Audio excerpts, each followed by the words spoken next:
Another Bengals moment with Mo Egger.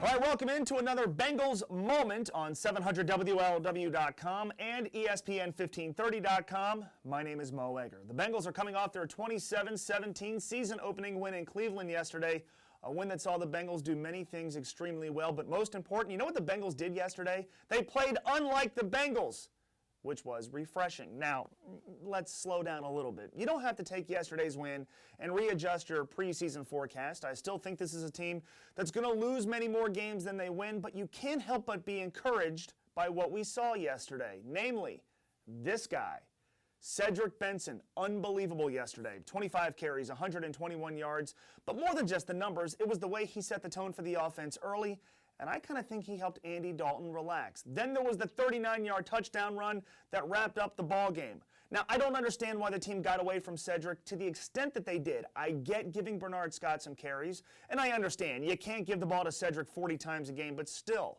especially with an offense that went into hibernation behind a backup quarterback, you would have thought that Cedric would have been used a little bit more in the middle of the game.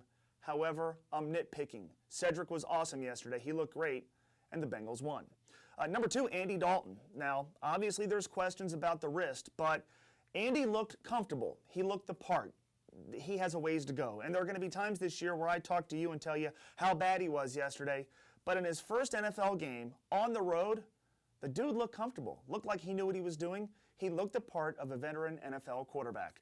And I guess the other thing, from a tangible standpoint, the defense. Now, they weren't great yesterday. There's not a dominating player in this defense. But I think that's why I like what they did yesterday. From a team perspective, there were guys all over the place contributing. Reggie Nelson, Carlos Dunlap, Geno Atkins, Thomas Howard was big yesterday. There were guys all over the field. There was a good, consistent pass rush. They bent, but they didn't break, and they certainly held the fort down while waiting for Bruce Gradkowski to figure out how to play NFL quarterback again. But I think more than anything else, there was an unflappability, there was a poise, there was an intelligence level that the Bengals played with yesterday that we normally don't see from this team. Normally, it's the Bengals being outsmarted. Yesterday, Bruce Gradkowski, in a veteran move, outsmarted the Browns. Normally, it's the Bengals coming unglued with silly penalties, like shoving a ref. Yesterday, that was the Browns. Usually, you look at the two columns of stats, it's the other team that has more penalties and more penalty yards. Yesterday, the Cleveland Browns, 9 of them in the first half, 12 for the game. The Bengals, only 3. Marvin Lewis had his team ready to play. I don't think you can deny that. This team has a very small margin for error. If they're going to win, the games are probably going to be close. They're going to come down to intelligence. Yesterday, the Bengals passed that test. I think the other thing would be adversity. Usually the Bengals handle adversity as well as Jim Tressel handles a lie detector test. The Bengals dealt with adversity yesterday. Yes, they blew a 13-0 lead, but on the road in the fourth quarter, usually when you expect them to not make a play, usually when you expect them to wilt, usually when you expect them to start pointing fingers at each other, at least prior regimes, they came together. They played with a chip on their shoulder, they didn't waver, and they made plays. Usually the Bengals don't do that. I think that was more encouraging than anything.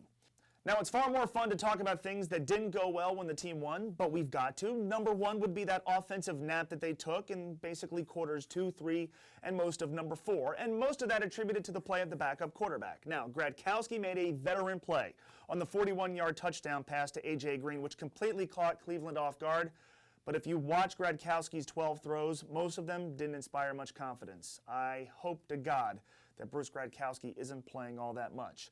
I like the attempts to get Bernard Scott involved in the offense, but I think they were kind of misguided. Bernard is not a Cedric Benson type runner.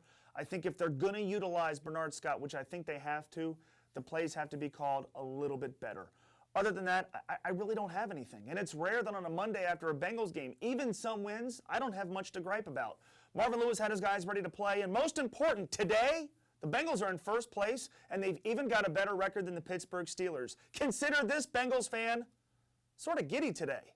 We'll be back next week after the Bengals take on the Broncos in Denver, a game you'll hear live on ESPN 1530 and 102.7 WEBM. You'll catch me live on ESPN1530.com and, of course, on 700WLW.com with another Bengals moment.